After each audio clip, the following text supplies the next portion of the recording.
जय श्री कृष्ण बालमित्रांनो. आज आपले 42वी गोष्ट आपण आज बघणार आहे. गोष्टीचं नाव आहे यज्ञस्थळावरील धनुर्भंग. बघा, श्रीकृष्ण, अक्रूर आणि सगळे गोकुळवासी मथुरेमध्ये आले आणि आल्यानंतर ते एका गार्डनमध्ये बगीचामध्ये उतरले आणि नंतर अक्रूराने सांगितलं की तुम्ही माझ्या घरी चला, मला पण तुमच्या सेवेची संधी द्या. तेव्हा श्रीकृष्ण भगवान म्हणाले की आम्ही येऊ तुमच्या घरी, अवश्य येऊ, पण जे काम पूर्ण करायला आलेलं आहे ते काम आधी पूर्ण करून मग आम्ही तुमच्या घरी येऊ. आणि नंतर मग ते असेच फेरफटका करायला त्या मथुरेमध्ये फिरायला गेले. तर फिरता फिरता त्यांना एक कुबड निघालेली तरुण स्त्री दिसली. तिच्या हातात चंदनाची ओटी होती, थाळी होती आणि ती राजवाड्याच्या रस्त्याने चालली होती. ती रोज सुंदर चंदन बनवून त्याची उटी बनवून ती कंसाला नेऊन देत होती आणि कंसाला तिने बनवलेल्या चंदनाची उटी खूप आवडत होती आणि म्हणून ती उटी ती रोज नेऊन द्यायची नित्यनियमाने. आणि कंस पण तिच्यावर खूप प्रसन्न असायचा. तर ती घेऊन जात असताना विनोदाने कृष्ण भगवान म्हणाले की हे वरोरू, तू कोण आहेस मला सांग. तू हे चंदन कोणाकरिता घेऊन चालली आहेस? मला वाटते हे चंदन तू मला अर्पण करावेस. जर तू मला चंदन दिलेस तर तुझा निश्चितच भाग्योदय होईल. आणि श्री कृष्ण पूर्ण पुरुषोत्तम भगवान आहेत, त्यांना ज्या कुब्जेविषयी सर्व काही ज्ञात होते. आपल्या चौकशीतून त्यांनी संकेत केला की एका असुराची सेवा करणे व्यर्थ आहे. तिने आपली आणि बलरामाची सेवा केली तर उत्तम होईल आणि अशा सेवेचा तिला तात्काळ लाभही मिळेल. ती कुब्जा पण श्रीकृष्णाला म्हणाले, प्रिय श्यामसुंदर, मी कंसाच्या सेवेतील दासी आहे. मी दररोज त्यांना चंदनाची उटी पुरवीत असते. मी असे उत्तम चंदन बनवून देत असल्यामुळे महाराज माझ्यावर फारच संतुष्ट आहेत. परंतु आता मला दिसते की आपण दोघे बंधूच माझ्या सेवेला उत्तम आहात. आणि म्हणून तिने ती चंदनाची उटी बलरामाला आणि कृष्णाला लावली. बलराम यांचे संभाषण. नंतर बलराम हे दोघे बंधू स्वभावताच अतिशय देखणे होते. त्यांची अंगकांती सुंदर होती आणि त्यांनी रंगतदार वस्त्रे परिधान केलेली होती. अगोदरच अतिशय आकर्षक असणाऱ्या त्यांच्या शरीरावर जेव्हा कुब्जाने चंदनाची उटी लावली तेव्हा ते अत्याधिकच सुंदर दिसू लागले. श्रीकृष्ण कुब्जेच्या त्या सेवेने अतिशय संतुष्ट झाले आणि विचार करू लागले की कृष्ण भावना भावित भक्ताने भगवंताचे लक्ष आकर्षित करण्यासाठी मोठ्या प्रेमाने आणि भक्तीने त्यांची सेवा करावयास हवी. श्रीकृष्ण दिव्य प्रेममय सेवेशिवाय अन्य कोणत्याही कृतीने संतुष्ट होत नाहीत. श्रीकृष्ण संतुष्ट झाले होते आणि तिने श्रीकृष्णाचा करस्पर्श प्राप्त केला होता. त्यामुळे ती स्त्रियांमध्ये सर्वश्रेष्ठ लावण्यवती बनली.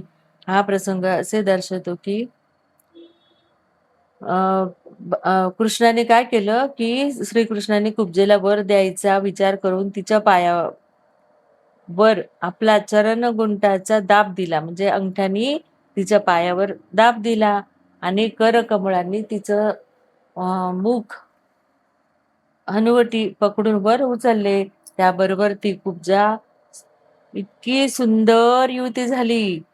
तिचं कुबडच निघून गेलं आणि ती अतिशय सुंदर, सुकुमार, एकदम सुंदर स्त्री बनली. श्रीकृष्ण कुब्जेच्या सेवेने संतुष्ट झाले होते. श्रीकृष्णांची सेवा केल्याबरोबर ती सर्वाधिक सुंदर तरुणी झाली होती. कृष्ण भावना भावित होण्यासाठी सौंदर्य वगैरे बहुतेक गुणवत्तेची आवश्यकता नसते, परंतु कृष्ण भावनेत येऊन श्रीकृष्णाची प्रेमाने सेवा करून मनुष्य अतिशय गुणवान व सुंदर बनवितो. कुब्जा एक अद्वितीय सुंदरी बनली तेव्हा तिला स्वाभाविकपणे श्रीकृष्णाचे आपल्यावर अतिशय उपकार असल्याचे वाटू लागले. श्यामसुंदरा, मला तुमच्या भेटीची कामना उत्पन्न झाली आहे. तेथे आपण श्रीकृष्णाने पुढे स्पष्टपणे आपली मनोकामना प्रकट केली. ती म्हणाली, प्रिय वीर, मी तुम्हाला अशा तऱ्हेने जाऊ देणार नाही. तुम्ही माझ्याकडे यायलाच हवे. हे सुंदर मुली, मी तुझ्या आमंत्रणाने फार संतुष्ट झालो आहे. आणि मी माझे येथील दुसरे कार्य पार पाडल्यानंतर तुझ्या घरी निश्चित येईल. कारण तुझ्यासारखी सुंदर मुलगी म्हणजे आमच्यासारख्या घरापासून दूर आणि अविवाहित व्यक्तीसाठी एक समाधानाचे साधन आहे. तुझ्यासारखी अशी अनुरूप प्रेयसी खचितच आम्हाला सर्व प्रकारच्या मानसिक उद्वेगापासून मुक्त करू शकेल. तेथील वणिक मंडळींनी मोठ्या आदराने श्रीकृष्ण बलरामाची पूजा केली. यज्ञस्थानाविषयी चौकशी केली. कंसाने धनुर्याग नावाचा यज्ञ करण्याची व्यवस्था केली होती आणि विशिष्ट यज्ञाच्या संकेतार्थ त्याने त्या यज्ञवेदीजवळ एक मोठे धनुष्य ठेवलेले होते. हे धनुष्य आकाशातील इंद्रधनुष्यासारखे विशाल आणि अद्भुत असे होते. या धनुष्याचे संरक्षण करण्यासाठी कंसाने त्या यज्ञस्थळावर अनेक अधिकारी व रक्षक नियुक्त केले होते. तर उचलून धनुष्य आपल्या डाव्या हाताने उचलून धरले. त्यांनी त्या जनसमूहासमोर त्या धनुष्यावर प्रत्यंचा चढविली आणि ती प्रत्यंचा ओढून एखाद्या हत्तीने शेतातील ऊस सहज मोडून टाकावा त्याप्रमाणे त्या धनुष्याचे 2 तुकडे केले. भगवान कृष्णाने तेथील उपस्थित जनांना त्यांचा अतुलनीय सामर्थ्याची जाणीव झाली. धनुष्य मोडून पडले तेव्हा त्यांच्या आवाजाने धरती व आकाश हादरून निघाले. जेव्हा तो ध्वनी कंसाच्या कानावर पडला तेव्हा मात्र कंसाला आपल्या जीवनाची धास्ती वाटू लागली. श्रीकृष्णाच्या अशा कृत्यामुळे तेथे उभे असलेले धनुष्याचे रक्षक अतिशय खवळले आणि ते ठार करा, मारा, मारा असे आरडाओरड करू लागले. श्रीकृष्ण यज्ञस्थळात अधिक पुढे न जाताच परत मागे फिरले आणि प्रवेशद्वारातून बाहेर पडले. ते दोघे बंधू आपल्या मुक्कामावर परत गेले.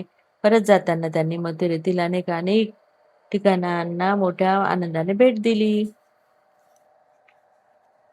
संध्याकाळी सूर्यास्ताच्या समयाला श्रीकृष्ण बलराम त्यांचे गोपाल बालमित्र नगराच्या बाहेर आपल्या बैलगाड्याच्या ठिकाणी परतले. अशा प्रकारे श्रीकृष्ण बलरामांनी कंसाला आपल्या आगमनाची प्राथमिक चुणूक दाखवून दिली होती.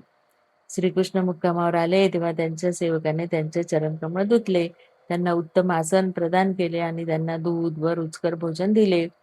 भोजन झाल्यावर आपल्या दुसऱ्या दिवसाच्या कार्यक्रमाविषयी विचार करीत श्रीकृष्णाने सुखाने विश्रांती घेतली व अशा रीतीने रात्र काढली. कुस्त्याच्या श्रीकृष्ण बलराम हे आपले मृत्यूदूतच आहेत याची त्याला खात्री झाली. कंसाला जागृत अवस्थेत स्वप्नावस्थेत अनेक अपशकुन दिसू लागले. आकाशात पाहिल्यावर त्याला आपले शिर दिसत नव्हते. त्याला आकाशातील चंद्र व तारे 2-2 दिसू लागले. त्याला आपल्या सावलीत छिद्रे दिसू लागली. कानामध्ये त्याला गुंजण्यासारखा मोठा ध्वनी येऊ लागला. अशी